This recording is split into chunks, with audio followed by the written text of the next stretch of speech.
After the holidays, I was ready to go back to the office, but my wife suddenly said she wanted to stay at the family home to take care of our daughter. For 3 months straight, my phone was spammed with $15 phone credit top-up notifications. Later, I discovered it was her lover topping up my phone. Even more shocking, the parents' signatures on my daughter Lily's test papers were all her ex-boyfriend's name, and there was a used condom hidden in the nightstand. To celebrate landing a big project, the office gave all employees 2 weeks off, so I went home to be with my wife and daughter. My daughter Lily's teacher called me, saying that neither her uncle nor her mother had picked her up today. Uncle. My wife, Sarah, is an only child. Where would Lily get an uncle? There are so many kids in a class, the teacher must have been mistaken. I didn't think much of it, put on my shoes, and went to pick Lily up to take her home. In July, the asphalt road at the family home was steaming hot. Wiping sweat from my brow, I took out my keys. As soon as I walked in, I heard sounds coming from the bedroom. My wife was home. Lily ate her popsicle and went to her room. I washed my face and headed towards the bedroom, but the door was locked from the inside. Strange. Why would she lock the door when sleeping? I knocked. Honey, are you awake? As I spoke, Sarah turned the doorknob and appeared before me, wearing a silk nightgown, curvaceous and incredibly sexy. What was that noise just now? Why is your face so red? I entered the room and saw that the window, which was rarely opened, was inexplicably open today. The houses in the small town were casually designed. When we renovated for our wedding, we specifically left a window in the bedroom for ventilation. Before I could get close, Sarah stopped me. You must have misheard. I'm the only one here. The weather's too stuffy. Even though the window is small, it helps cool things down a bit. She swung my arm, her gaze slowly shifting to me. My doubts quickly vanished, my mind filled only with her. Just as things were getting intimate, she pulled up her slipping nightgown, blushed, and pushed me away, saying it was 5 o'clock and Lily must be hungry. I had no choice but to grimace and go to the kitchen to cook. I had only been home for 3 days, and my wife was on her period. Looking at the time, it should have ended today. Tonight, we could finally have some alone time. I was full of anticipation for my wife, but she said she had a headache and wanted to rest early. Although we had been married for 8 years, our feelings hadn't faded at all. When she wasn't feeling well, I worried more than she did. I rushed to find her some medicine, but she wrapped her arms around my waist. No need for medicine. Can you just hold me while I sleep? She always gets clingy when she's sick, hasn't changed a bit. How could I refuse? Oh, by the way, most of the shoes at the store have sold out. I need to get some new inventory in 2 days. It might cost $5,000. Sarah's muffled voice reached my ears. I had just gotten paid, so I transferred the money to her via app, and we fell asleep in each other's arms. Last month she said she needed to renovate the store, and asked me for $30,000. Surely the store wouldn't need much more money now. The next day, she left early to open the store. My hand, numb from her head resting on it, knocked over the glass of water on the nightstand. Ignoring the tingling in my hand, I got up to clean the table. Water flowed into the drawer where my marriage certificate with Sarah was kept. Thankfully, the certificate was fine. As I wiped the surface dry with tissue and prepared to put it back, something else caught my eye. How could this be? A used condom, still containing something. How could this be here? I had only been home for a few days, and I hadn't even touched Sarah, let alone this. After dropping Lily off at school, I suppressed my discomfort and confusion. I took pictures, then cleaned the bedroom. As a model couple in everyone's eyes, I had always believed we were. Plus, we had Lily. I trusted that Sarah wouldn't betray me. I called her, wanting to ask about the nightstand, but she didn't answer. She was probably busy with good business. I made breakfast and took it to her store. On the way, my phone's notification sound rang. Top-up notification, hello. Your $15 payment was successful on June the 17th, 2023 at 9:25 a.m. Balance before payment, $53.35. Balance after payment, $153.35. Why again? This was the third month. Someone was topping up my phone for no reason. I turned off my phone. I had already arrived at my wife's shoe store. Through the transparent glass door, I saw only my wife and one man inside. So cheap. No wonder your wife wants a divorce. My wife's laughter reached my ears. The two of them were bantering back and forth, neither noticing me outside the door. Tens of thousands have already been given, what's a few hundred to spare? Is the message delayed? For some reason, the few $100 and message the man inside mentioned made me think of the phone credit. Before I could think further, my wife saw me. She didn't mind her high heels as she took 2 quick steps towards me, surprisingly linking her arm through mine and pulling me inside. Why didn't you sleep more? It's your vacation. I would have just grabbed something for breakfast. She looked at the dishes in the lunchbox, her eyes curving into a smile. The man smiled at me and told my wife he had to leave. As my wife ate, I couldn't help but recall what had happened that morning. After much hesitation, I decided to ask her, "Honey, what about the item in the nightstand?" The initial confusion on her face turned into a hint of guilt. "Honey, don't overthink it. Lily was playing with it like a toy, and I forgot to put it away. Is that so?"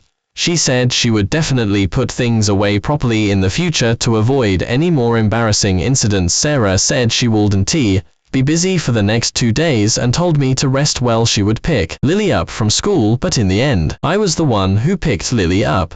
Was her store really that busy? Busy enough to forget her own daughter?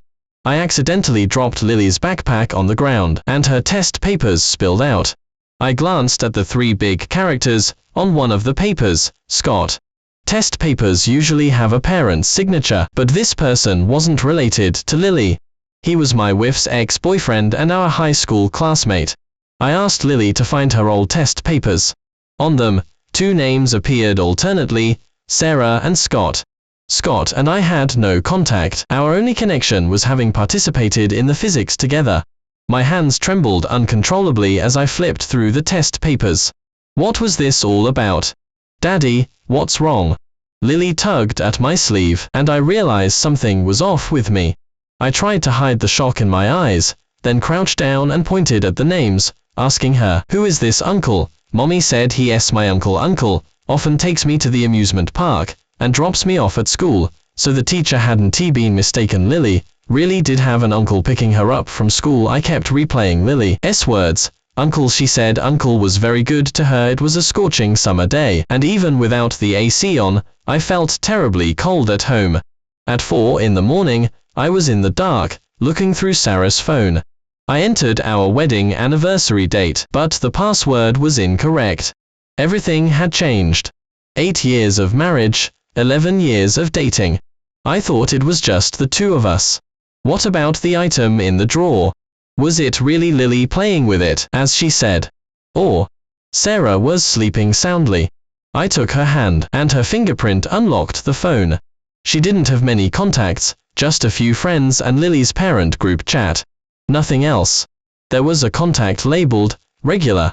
I tapped on it. It was Scott. There weren't many chat records, but they had been chatting for a year now. Sarah sent a string of numbers to the person on the other end. It was mine. "Honey, someone keeps topping up my phone bill lately, $15 at a time. It's so strange." She paused, fork in midair, a nervous smile on her lips. She wouldn't meet my gaze. Really? Maybe someone entered the wrong number. Maybe. They should be more careful. It's money after all. It was 4 in the morning again. Just like last night, I opened Sarah's phone and tapped into the chat. "Stop topping up my phone. That's my husband's number." I copied it wrong. Below that was a 5-minute video call. So, it was as I suspected. The top-up was meant for Sarah, but they put it on my number by mistake. After 10 years of marriage, she followed me everywhere. She quit her job after getting pregnant. I worked, and she rested. After was born, she became a stay-at-home mom. There were residency restrictions for school, so after discussing it, we decided to send Lily back to the family home for school. Martha also tried to persuade Sarah to stay with Lily and let me go out and earn money alone, but she refused. Thinking about it, I understood. My wife was afraid I'd be tempted by the outside world. But I hadn't cheated, yet I was the one who had been cheated on. Ridiculous. Tragic. I trusted her so much, worked so hard to maintain this family, and now it was all a joke. Logically, if the phone credit was topped up incorrectly for 3 months, both Sarah and Scott should have noticed. These past few months, Sarah's frequency of video calls with me had significantly decreased. She probably thought I wasn't paying much attention to her, so she mistook me for Scott when topping up her phone. What about Scott? How could he not have noticed the problem? The night before Sarah was supposed to go get new inventory, I told her I was going to hang out with friends and wouldn't be able to accompany her. The next day, I followed her to the toll booth and watched her get into a car. The man in the car was Scott. In the rearview mirror, the man's provocative smile stung my eyes. Watching the car speed away, I clenched the steering wheel. My belief, held for 11 long years, finally crumbled at that moment. 2 glasses of liquor later, I still couldn't quell the rage and sorrow. "Son, are you Ethan?" No matter how upset I was, I answered the man in front of me respectfully. I had just nodded, my glass still in my hand, when he threw his arms around me and started crying. "My son, I've finally found you." Sitting in the luxury car, I hadn't fully processed it yet. I just numbly accepted the bank cards, one after another, that the man claiming to be my biological father handed me. I had imagined getting rich overnight by winning the lottery, or getting a promotion and raise at the office. I never imagined my biological father would be a billionaire. Richard's phone was still continuously playing a video call. In the video call, Sarah and I were in times. She was holding my arm, walking through the crowd, and the caption said it was the happiest thing. Looking at it now, it was utterly ironic. Perhaps she was holding Scott's hand, putting on a show of deep affection, but had found me using that very video call. After leaving the orphanage, I also tried to find my biological parents, but there was no news until I was adopted. Later, in high school, I met Sarah. She didn't get into college and waited for me to graduate before we got married. Richard and Victoria's eyes were red, saying they were sorry, but at least they had found me now. Richard wanted to take me home that very day, but I thought of Sarah and refused. I needed time to think about how to deal with the chaotic situation. Even becoming rich overnight couldn't dilute the anger in my heart. Who was that man who often came to his house? He didn't get cheated on, did he? Quiet, he'll hear you. On the way home, I overheard 2 older women talking. Had my situation become public knowledge already? Maybe she was just confused for a moment, and I was too busy with work and neglected her. We should have a good talk. I didn't want Lily to choose between us. She deserved a happy family. 2 days later, Sarah finally returned. As she bent down to take off her shoes, I saw a hickey on her neck. All my rationality shattered at that moment. I pulled her and questioned her. She frantically covered her neck, tears streaming down her face, begging me to listen to her explanation. I listened, but she stammered, unable to speak. It was all true. What was there to explain? My disappointment piled up, and I threw her aside, the words divorce bursting out. "No, honey, I was wrong. I'll never do it again. Don't divorce me. Lily is still so young." Her carefully applied makeup was smeared, making her look ridiculous and pathetic. "Did you think about Lily when you were doing those disgusting things? Did you think about me? I won't do it again. I'll transfer all the property under my name to you, all of it. Please don't divorce me, okay?" After calming down, I decided to forgive her once. I couldn't bear to let go of all those years of feelings, and I had to consider Lily. The next afternoon, Sarah really did transfer all the property to me and deleted all of Scott's contact information. While managing the shoe store, she also took on all the household chores, big and small, and was incredibly considerate to me and Lily. I thought she was truly remorseful. It happened that Lily's birthday was in 2 days, which was also Sarah and my wedding anniversary. I called Richard and Victoria, planning to give Sarah and Lily each a private estate as a gift. I carried the cake into the jewelry store, only to find Sarah and Scott passionately kissing in a corner. My clenched fist bled. I watched with my own eyes as they went into the hotel next door. The door wasn't even properly closed, and the two were already rolling on the bed, their hurried gasps revealing the intense passion between them. No matter how much of a wimp I was or how much I wanted to compromise, I couldn't tolerate her cheating again, especially on this special day. I raised my leg to kick open the door, but the voices inside stopped me. Tomorrow, Eileen's divorce him tomorrow. I've already transferred all the property to him. Mai is so smart. Transferring all the property to Ethan before the divorce means the $1.2 million debt will be shared marital debt. Then, we Lions take a huge sum and disappear, and he'll be left to pay off the debt alone. They were laughing, but I felt only endless despair and bitterness. How foolish I was. I thought she gave me the property to show me her sincerity. I thought she wanted to live a peaceful life with me. The truth was, she was incredibly vicious, exploiting legal loopholes to scheme for me to pay off their debt for the rest of my life. The commotion in the room grew louder. Sarah's moans were intermittent, covered by the man's voice. My biological daughter Lily has called Ethan Dad for so many years. She'll finally be back with me soon. If he finds out he's been raising your child for all these years, won't he be furious? Like being thrown into an endless, icy deep sea, my blood froze. I let the cake drop to the floor. For all these years, Lily had been the motivation for my efforts and the source of my happiness. But she wasn't my daughter. The people inside were too focused to notice the commotion outside the door. I wiped my eyes vigorously, picked up the cake from the floor, and walked out of the hotel step by step.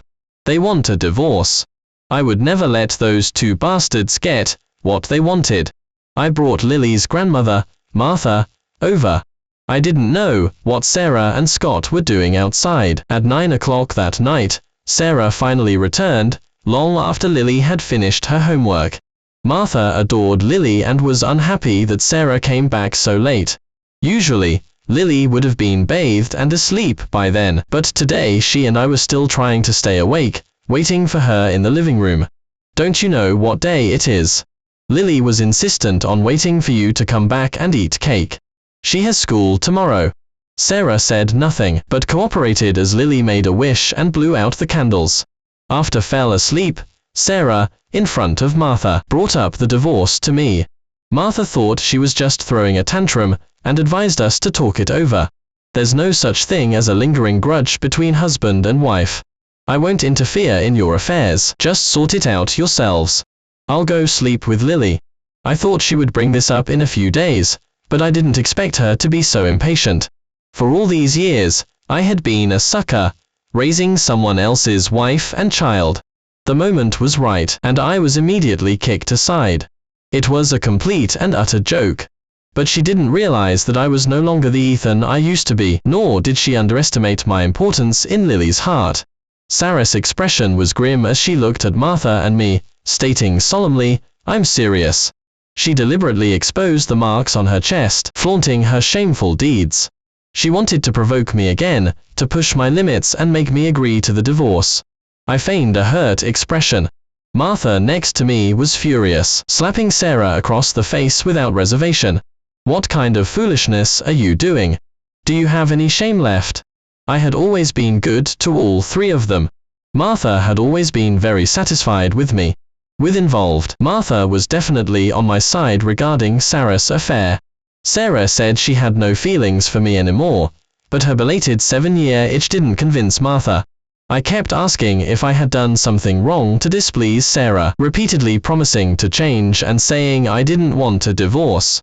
My humble pleading and Sarah's unreasonable behavior made Martha feel even more pity for me and see me as sensible. She warned Sarah not to get a divorce, or she would sever their mother-daughter relationship. Back in the bedroom, Sarah stood before me completely unclothed, attempting to break my resolve with the marks on her body. "Ethan, can just anyone walk all over you now? I'm like this, and you still won't divorce me." She called me a wimp and said I wasn't a man. I scoffed, got into bed and went to sleep, ignoring her. She was like a punch landing on cotton, fuming and stomping her feet. The next day, I told her at the dining table that I had already returned all her property to her. As long as you don't leave me, I can even give you my money. Sarah smashed her fork on the ground, glaring at me fiercely. But soon, she picked up the fork herself, and ate in silence. Martha scolded her for losing her mind. She and Scott wanted me to pay off their debts, but since I wouldn't accept her money, they couldn't achieve their goal, and naturally couldn't get a divorce. I quit my job and stayed home. While taking care of Lily, I also secretly investigated Sarah and Scott. It turned out they had borrowed 10 million, unspecified currency, from loan sharks to start a business, but the company wasn't managed well. It went public, but collapsed in less than a month, and now they were $1.2 million in debt. Just yesterday, they borrowed another $300,000 and invested in Apex. Scott became a department manager. Coincidentally, that was Richard's company. When saw me at the office, he eyed me up and down, a smirk playing on his lips, as if saying, "What makes trash like you think you can get into Apex?" Normally, he always looked at me scornfully, subtly trying to cause trouble for me, with childish tricks that I bothered to ignore. I graduated from a top university, and had gained considerable experience and ability in my 8 years of work. Plus, with Richard's connection, I quickly rose to his level. Sarah barely came home anymore. Her belongings at home grew fewer and fewer. The office recently took on a big project, and everyone was busy. I stayed up late working on the proposal, but on the day of the presentation, my proposal appeared in Scott's presentation. No wonder. Sarah, who rarely came home, suddenly returned the day before yesterday. So she was sneaking back to steal things for her lover. He finished his confident presentation, and the people below remained silent until Mr. Davis, sitting next to me, stood up and said he had seen this proposal before. My original proposal had some flaws that he didn't know about. I refined the details, and the room burst into applause. Amidst the admiring glances, Scott's shame and fury were palpable. Everyone at the office knew about Scott's plagiarism, but no one exposed him. Even people who used to be close to him now distanced themselves. It was mid-July, and Lily was on summer break. I had to work, and Sarah wasn't coming home, so I asked Martha to stay at our place and look after Lily. At noon, when I finished work, Martha brought Lily to the office and even brought me lunch. My colleagues praised Lily, saying how cute and well-behaved she was. No matter what Sarah had done, Lily and Martha genuinely cared for me. Seeing them, my heart felt sweet. I took them to the break room. 2 young women from the department enthusiastically led Lily ahead. As soon as they pushed the door open, they quickly backed out. Curious, I peered inside. Lily toddled past them, joyfully calling out, "Mommy!" Sarah and Scott were sprawled on the sofa, their clothes disheveled, looking at us in panic. The air almost solidified. Everyone present was incredibly embarrassed. It was lunchtime, so there were quite a few people around. The commotion attracted many curious onlookers. Sarah scrambled off Scott. Martha, disappointed beyond words, pulled her into a corner. Martha's face was flushed with anger, but Sarah resisted, and in the struggle, she pushed Martha to the ground. Lily screamed and cried. What a dramatic scene. Caught cheating by your husband and child. If that were me, I'd probably dig a hole and bury myself. That's wild. Hitting her own mother. How can there be a daughter like that? How can Scott steal other people's proposals, and even other people's wives? What kind of fetish is that? I warned her not to lay a hand on Martha. The comments from the crowd kept coming. Sarah was utterly humiliated. She pushed through the crowd and ran out, cursing me as a coward. Someone filmed the scene and posted the video call online, causing a huge stir. Sarah's store was pelted with rotten eggs and vegetables, forcing it to close. Scott was directly fired for damaging the company's image. In just 2 days, the two of them became public pariahs. Sarah went home, sold everything valuable, and searched through boxes and drawers for my bank card, knowing the password was her birthday. She slung on several Chanel, Gucci, and Louis bags, then told me to meet her at the Countess office tomorrow to file for divorce, or she would sue. Lily hid in the corner of the sofa, wiping away tears. Seeing about to leave, she ran, crying, trying to hold her back. Sarah yanked her skirt away from Lily's grasp, and picked up a glass of water, smashing it on the ground. "You are so young, and you already make me look bad. Whose child are you anyway?" I rushed forward and embraced Lily, who was stunned by Sarah's shouting. "Lily, sweetie, go back to your room first. Daddy hid a gift for you there." I patiently coaxed Lily back to her room, then kicked aside the glass shards, and pulled Sarah to the doorway. "Tomorrow at 9, you better be on time. From now on, don't bother me and Lily." Her curses were muffled by the closed door. It was time for me to let go. I waited and waited outside the Countess office, but Sarah was nowhere in sight. Instead, a group of burly men approached. They said Sarah told them to come to me if they wanted their money.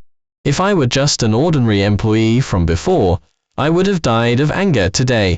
But influence crushed them. They couldn't get the money from me, but I wasn't going to let her off the hook so easily after she tried to scheme against me. So I made a deal with them. We would trick Sarah into believing I had signed an IOU, and that the money wouldn't be pursued from them later. A week later, the vanished Sarah and Scott reappeared in my sight. Scott had a new car. Sarah emerged from it haughtily, followed closely by a van. Before I could speak, 5 men got out of the van and started moving things. "What do you mean?" Scott put one arm around Sarah's waist, and the other in his pocket, ignoring my question. Confident of victory, he said, "Mr. Ethan, move out by today, or don't blame us for throwing your belongings in the trash."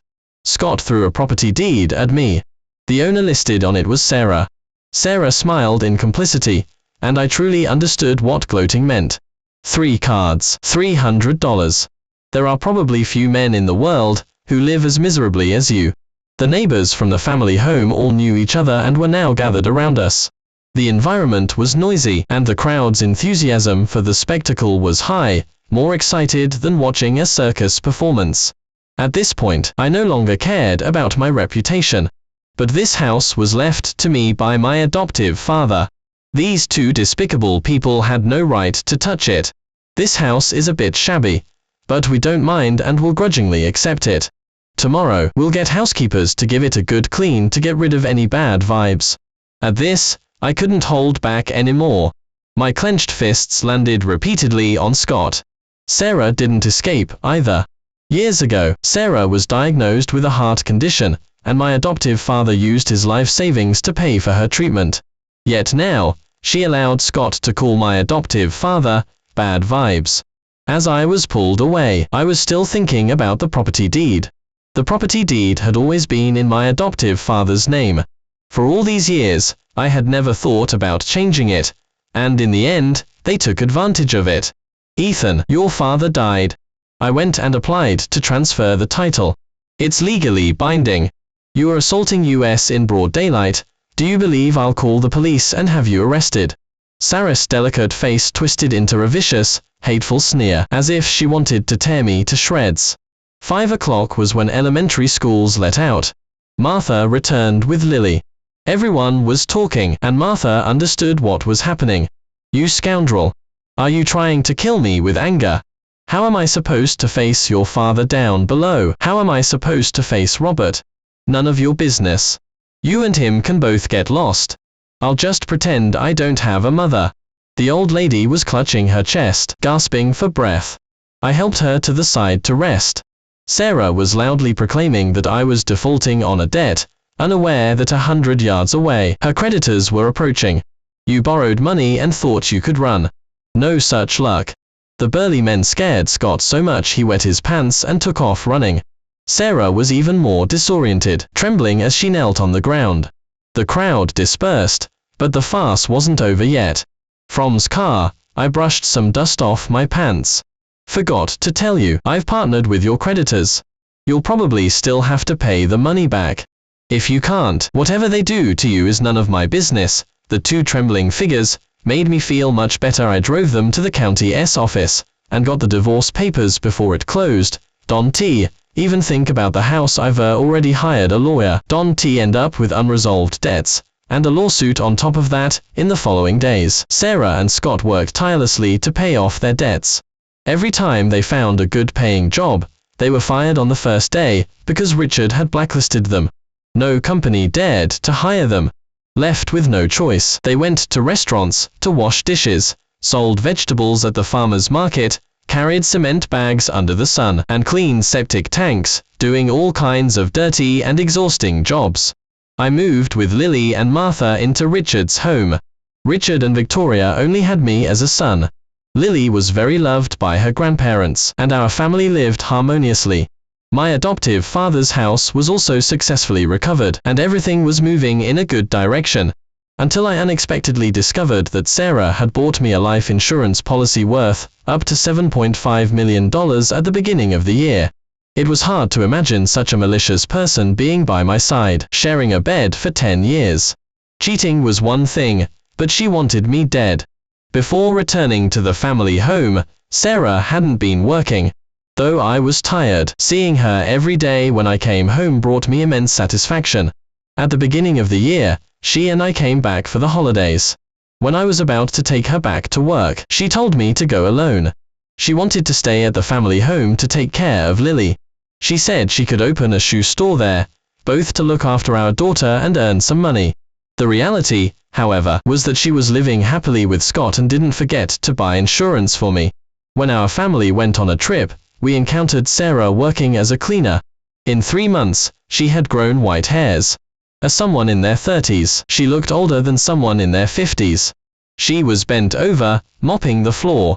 Her hands, like tree bark, touched my leather shoes, and she apologized without lifting her head. Sorry, I didn't mean to. Please don't make me pay.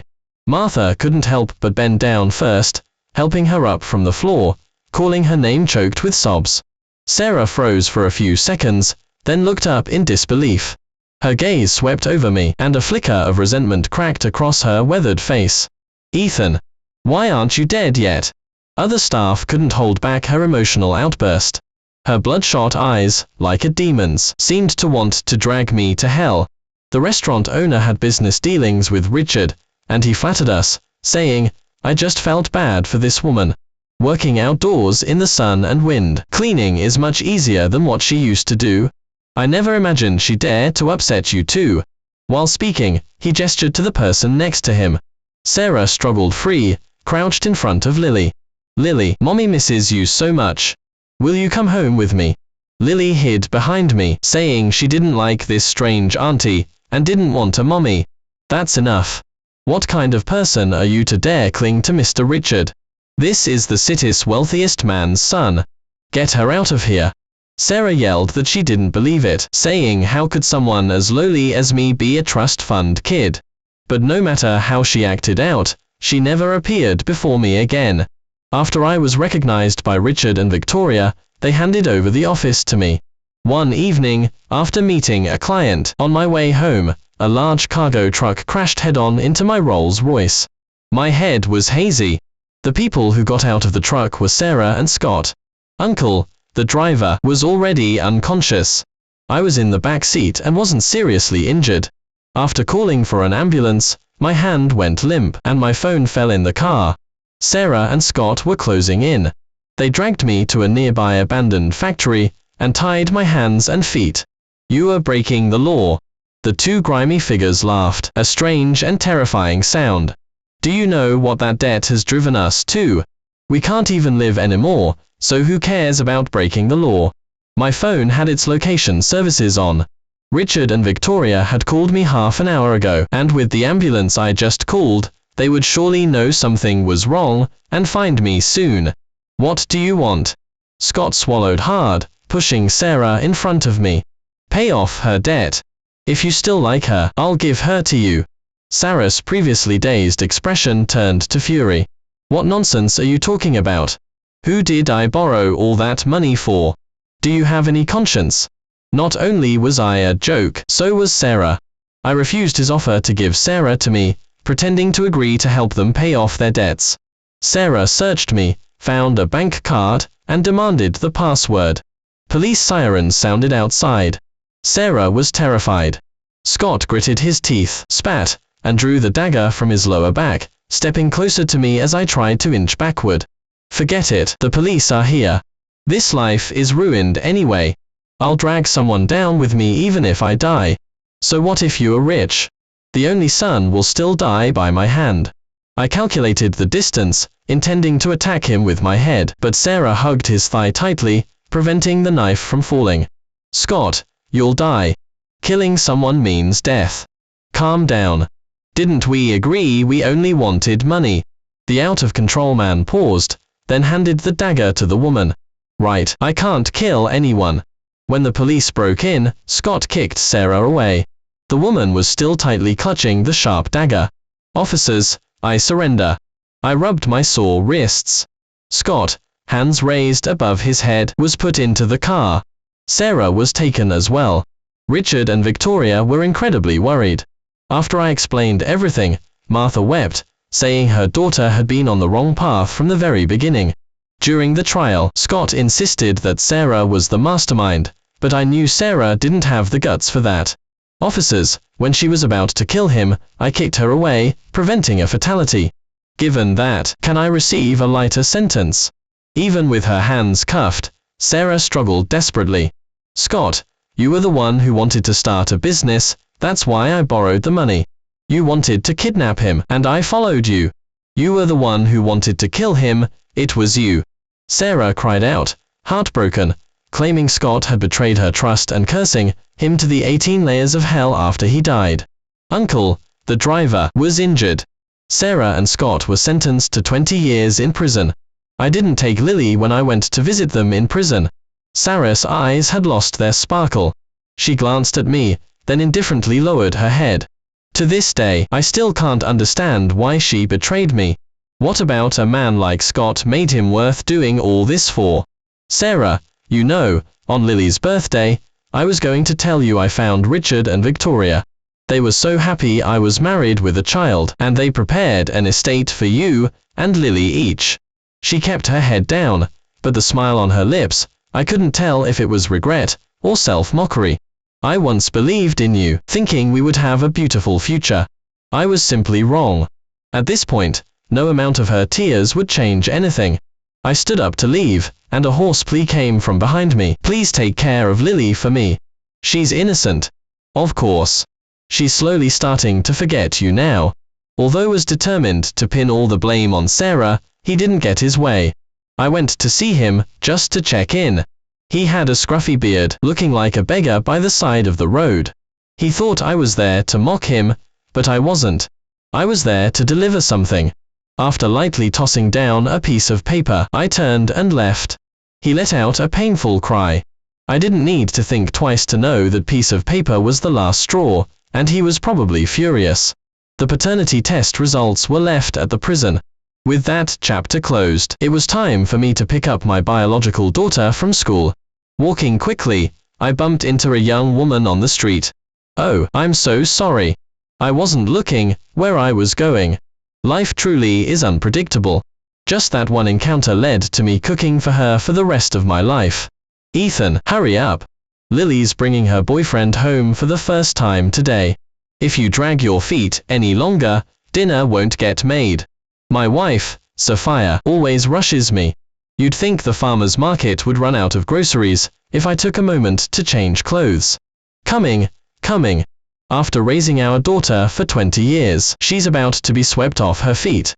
Sophia playfully slapped my shoulder, chiding, she'll still be our daughter even after she gets married. What nonsense are you muttering? True. He's the young master of the Jiang, so they are quite a match. When I got home with the groceries, Noah had already freshened up and was ready to show off his skills. Sophia teased him, telling him not to show off if he didn't know how to cook. Who are you underestimating? My sister's brother is no ordinary person. Just wait for my grand meal. Outside, the winter sun shone warmly. Inside, the house was bustling with life. This was the life I cherished most.